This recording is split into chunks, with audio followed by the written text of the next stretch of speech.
Hi, and welcome to another exciting edition of Talk Bloody to Me. I'm Matt, And I'm Brezzy. and this week we have a very special episode because it might be haunted because Breezy's camera is moving on its own. We don't know how or why, Yeah, I but put my phone on my at-home bar, and all of a sudden I came back, and then it like moved, and I don't have that uh moving camera. I'm like, what the heck? Is my computer haunted or possessed, or what's going on? I saw it happen right before we started recording. Her camera literally like tracked her and followed her as she got up and walked away and came back, and her camera doesn't move. So that was really trippy and weird. Yeah, that whatever. Anyway, but we are talking about Fear Street Part 2, picking up where we left off last week with the Netflix Fear Street trilogy. This is Part 2, 1978, not to be confused with Part 1, which was 1994. And the biggest name in this one is probably Sadie Sink from Stranger Things. She's Max from Stranger Things. What was she in Yellow Jackets too? She probably was. I haven't watched Yellow Um, Jackets. I think she was in Yellow Jackets too. Okay. Good But show, by the way. yeah, that's what I've heard. I'll have to check it out. It's a very good show. Maybe I'll have to. Is it horror related? Can we talk about it on here? Uh, Not it's really. it's somewhat, but I want to say it's a mixture of things. Gotcha. Yeah. Anyway, so good old Max from Stranger Things. Actually, just hold on one second. I'm gonna look, see if she is in Yellow Jackets, because why not? Yeah, I Uh, could have sworn she's in Yellow Jackets. uh, maybe. I don't know. I can't figure it out. But uh, also we have Emily Rudd as Cindy Berman and Ryan Simpkins as Alice. Uh, we have so basically it picks up where they left off with her girlfriend is possessed by the witch Sarah Fear, and they're trying to figure out how they can unpossess her. So they go to the only survivor of the last incident, who is Ziggy Berman, adult, and she tells the story. She's all paranoid. It reminds me of Final Destination again, like how she has all the locks on her doors, and Right. Yeah. like I kind of didn't like, think about that one though. It kind of the whole movie, this is just the whole movie. uh-huh, It reminds me of like Friday 13th, yep, the old ones, yep. and Camp Sleepaway. Oh yeah, right. Sleepaway Camp. Yeah. Yeah. Yeah, because it's kind of interesting how the first one is 1994 and it reminded me a little bit of like the Scream movies, just kind of Mm, how the vibe of it and stuff, and which was like a big series obviously in the 90s. And this one it takes place in 1978 and it totally reminds me, like you said, of Friday the 13th and Sleepaway Camp. So it's got that 70s vibe going right. on. So they know what they're doing with that.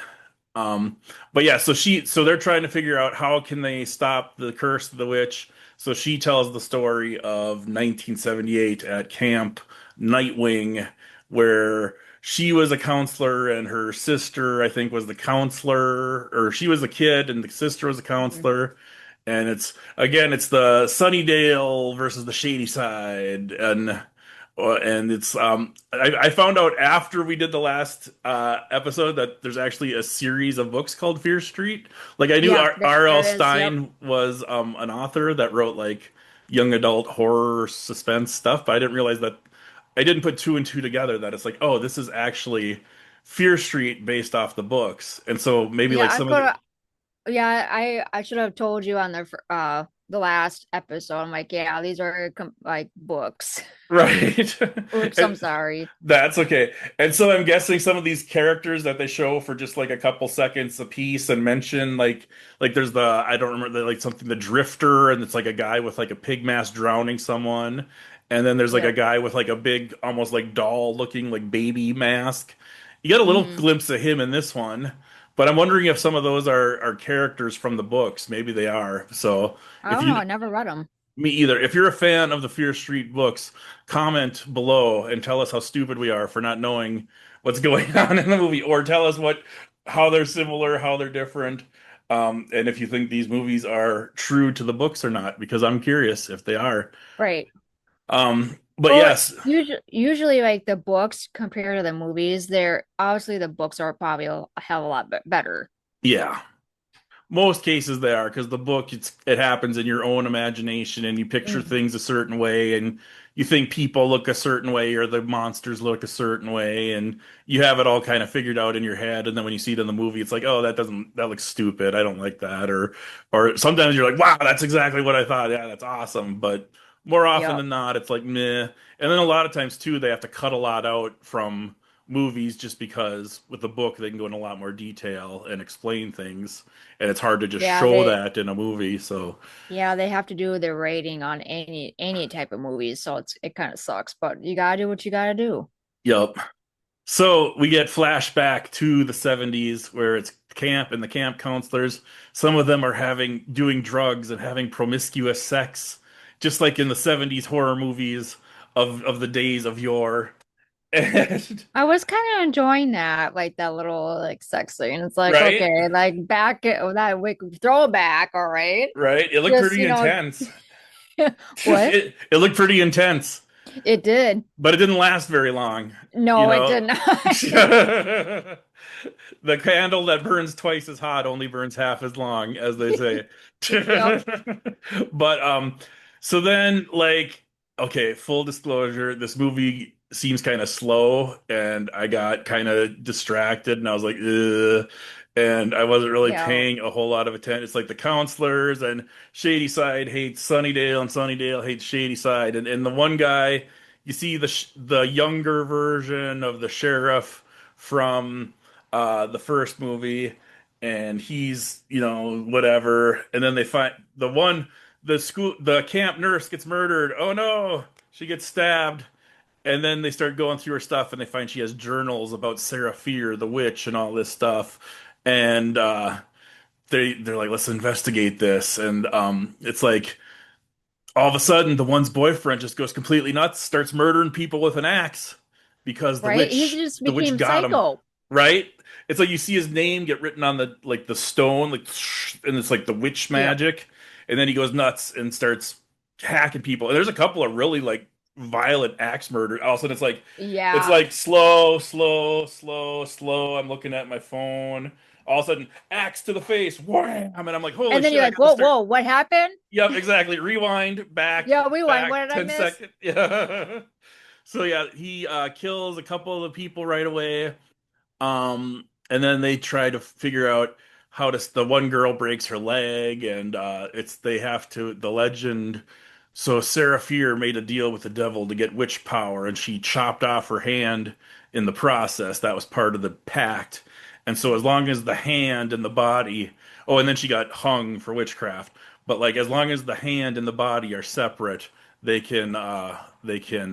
she is basically immortal and can bring these creatures to life and possess people and do all kinds of crazy shit. So eventually she brings back to the camp as they start to they figure out they need to find her hand and they actually find it. And then once they do, like you see kind of like psychic, like, oh, the witch knows that they have the hand. So then she goes like over just sends In more this mo killers after them. in this movie, if it seems like there's more like witchcraft in this one. Yep. Yeah, the first one tried to make it, I think, more mysterious, where Yep. like you didn't really know what was going on. But I think for this one, they kind of figure, oh, we already told you that there's a witch, so then they kind of dived into it more. Yep. So then she summons the same whistling switchblade girl from the first movie, and like the baby headed guy comes, and there's a guy that looks basically like Michael Myers, except like he's 100 years old. Like if Michael Myers was actually a person, like it not a mask, but that was his actual skin, and then he aged to be like 112. I Kind of kind like, of like that vibe though. right? It's I kind of think like my Grandpa. camera's doing it. Oh my gosh, I think I saw. But It's sort. if you I'm guys are watching it. watching this on YouTube, you have to check this out because it's like moving. It was moving. Like Right, what the fuck? Okay. But yeah, like I kind of like that vibe though. right. It's kind of like Grandpa Leatherface meets Michael Myers. Yeah. Yeah, and so they have to reunite the hand with the body, but they don't know where the body is, and then there's all kinds of carnage, and then they basically both sisters get attacked, and they look like they're both dead. And then the older sister dies, but then the sheriff, Nick Good, does CPR on Sadie Sink and brings her back to life, and that is how she survived to the modern day. So basically, kind of like the Final Destination rules, like they said in the first movie, Hmm. because she quote unquote died, that stopped the killers from coming, and then they brought her back to life through CPR. That's what they were trying to do in the first movie when she Yep. drowned her in the aquarium tank, and but then she got possessed anyway at the end. So then it cuts back to modern times, and they're like, well, if you have the hand, we know where the body is, and we can finally end this thing. And it's like, dun, dun, dun, and then it's stay tuned for part three, Fear Street 1666, and then that looks like it's all like witch trials Way and back witchcraft, then. and yeah, exactly. Do you like that? Like at the end of the movie, well, part one did the same thing with part two. Hmm. But I really like when it says to be continued and you will see snippets of part three. Yep. Do you really like that? Yeah, I like that. It makes you want to watch it right away instead of just like, Right, I yeah. guess I'll watch that. But it definitely is like it's not so much like a movie just in and of itself. It definitely feels like the middle part of a three-part story, which I mean that's how it's advertised is Fear Street Part It 1, kind of Part like 2, Part makes you 3. like it kind of like makes you like, okay, I'm watching this movie. And then it was like, oh, to be continued. And you watch, I'm like, oh my God, that looks really good. Right. Click, and then you watch, and it was like, oh, this is so good. Oh, this is so boring. And then Right. this is so good, and then it gets so good, boring. And then at the end of the movie, to be continued, it's like, whoa, I think it's getting a little bit better, better, better. But I have seen part three. It's been a long time. I just didn't see the prom one. Right. Yeah, because I saw the ad for that after I was done watching part two, is that there's a Fear Street Prom Queen. And that one I Yep. know for sure is a book because when I was doing my little bit of Wikipedia research, I saw Fear Street Prom Queen, the book. So, um, yeah. So, what's some parts that stick out in your mind from this movie? Besides the like that 70s vibe with um uh Camp Sleepaway and Friday the 13th, I don't know. I really like the killers on this one. Yeah. It gives me the that Friday the 13th vibe, Yep. even It's, though he has a mask on. yeah. For a lot of the movie, he doesn't. He just has his face, but he's always kind of dark or he's bloody or he's got kind of like a blank look on his face. But then eventually he gets the burlap sack mask, Yep. and then he's cool. He's got his axe and he's big and tall. He kind of has like a Jason vibe to him. That's what I was saying. Well, Right. besides a machete, he uses like the Hmm. either a knife or axe. Yup. More so, he does the axe. Also a little bit of the killer in a violent nature. Oh God, yeah. You have to Breezy, bring that one up. Breezy's favorite movie. Oh fuck.